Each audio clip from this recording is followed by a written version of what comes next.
I was walking down the hall in high school, just a shy freshman minding my own business, when a girl from my class beckoned to me.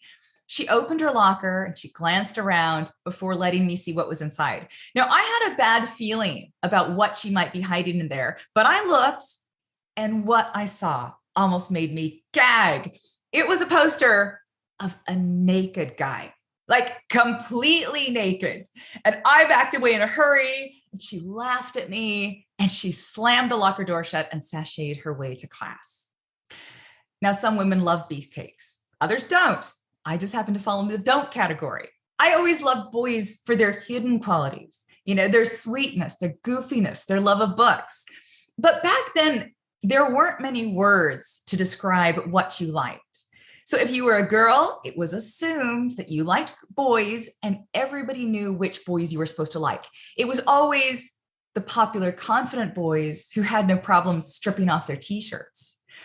Now, as girls of that time and place, we understood that our sexuality was in service to our future husband.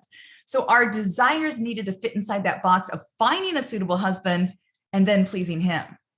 And if your desire didn't quite fit inside that box you were given, the problem was always you. Hi, I'm Amy Waterman. I am a love expert here at yourbrilliance.com. I'm the author of The Pleasure Principle. And if you are new to my channel, welcome, and I hope you stick around. In this video, we'll be talking about 3 relatively new menu options that might just describe your particular flavor of desire. Keep watching.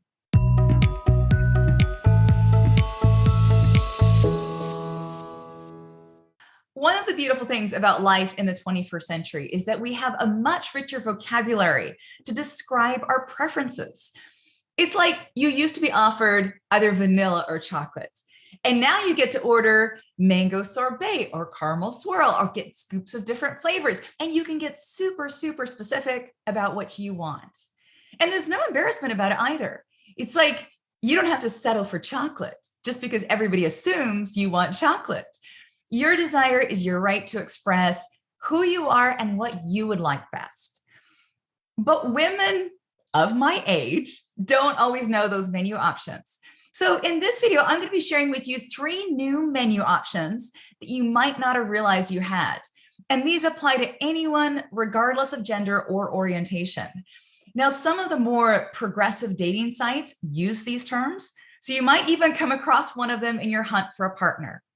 And one last thing, this vocabulary is so new that it's still evolving.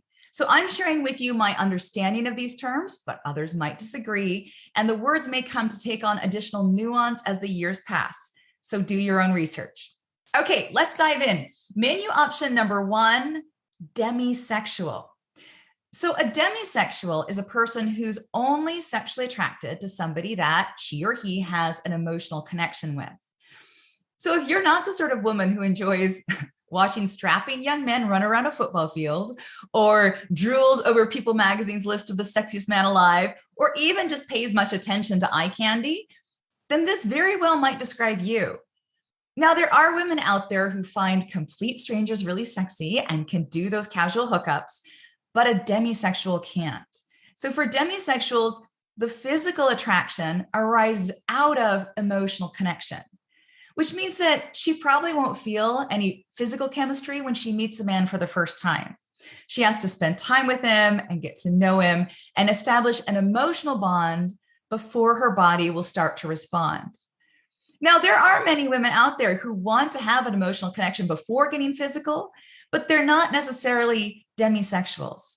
For demisexuals, this is just how their bodies work. It's not a choice.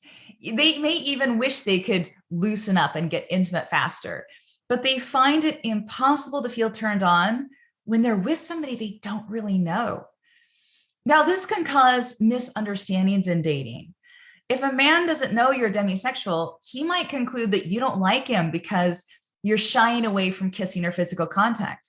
He doesn't actually realize he's going too fast. Now, when a guy knows you're demisexual up front, he's not going to expect to get physical right away. Now, some men won't be interested for sure, but other men who perhaps also want that emotional connection first, will appreciate it. Menu option number 2, sapiosexual. So a sapiosexual is a person who is only attracted to highly intelligent people. So sapiosexuals are attracted to brains over brawn or beauty. There is nothing more beautiful to them than a brilliant mind. And in fact, intelligence is such a turn on and a lack of intelligence such a turn off that sapiosexuals often screen potential partners by their reading lists or their proper use of grammar.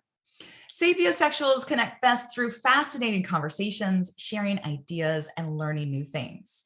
However, sapiosexuality appears to be more of a sexual preference than a sexual orientation. We all prefer certain kinds of people.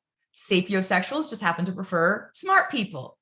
And it's really important to note that smart is always relative, because there are many different kinds of intelligence. There's spatial intelligence, musical intelligence, linguistic intelligence, interpersonal intelligence, and so on.